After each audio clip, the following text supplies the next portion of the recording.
Ибрагим Құнанбайұлы, немесе Зере әжесі еркелетіп атап кеткендей Абай. 1845 жылы 10 тамызда дүниеге келген. Ол ақын, ағартушы, философ, жазба қазақ әдебиетінің негізін қалаушы, аудармашы, саяси қайраткер. Орыс және Еуропа мәдениетімен жақындасу арқылы қазақ мәдениетін жаңартуды мақсат еткен реформатор. Абайдың философиялық трактаттар стилінде жазылған қара сөздері дүниетанымдық тереңдігімен, данагөйлігімен құнды. Абайдың өлеңдері негізінен қазақ елінің қоғамдық, адами мәселелер жайында тура сөзбен айтылғандығымен ерекшеленеді. Абай есімі мәңгілік атты мәдени іс-шара Абай Құнанбайұлы ескерткішіне тағзым етіп, гүл шоқтарын қоюдан басталды. Онда көптеген ақын жазушылар, абайтанушылар және де атамыздың еңбектерін сүйіп оқитындар жиналды.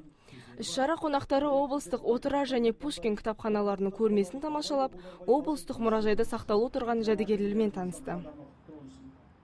Бүгінгі іс-шара осындай бір қызу, кең ауқымда өтіп жатыр.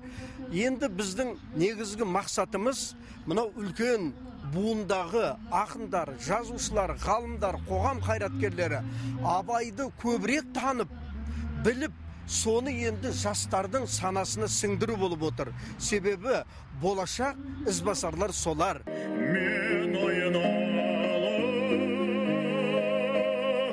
салда саламат сандығын аямаша мен аяналы. Мереке Абай саябағында орын алды. Жиналғандар қызықты әрі маңызды ақпарлармен сусынданды.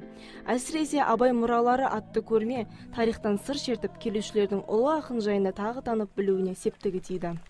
Жалпы бұл Абайдың 170 жылдығына орай өткізілетін іс-шара қатты ұнады.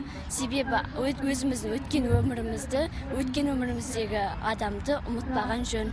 Оның өлеңдері де өмірге деген андай тәрбие береді. Алашта туды ғой ақын мықты, сөзмен ел деп күйе берді жықты, жасынан жырлап өсті әділдікті. Тегінен Құнанбайдың Абай шықты. Абай атамыздың бізге қалдырған еңбектерінің орны бөлек. Ол мәңгі өшпес асыл мұра. Сол мұраны ұрпақтан ұрпаққа жеткізу сізбен біздің азаматтық борышымыз. Меруерт Мұратқызы, Мұрат Адинаев, Сәкен Серікқұл, ТВК телеарнасы.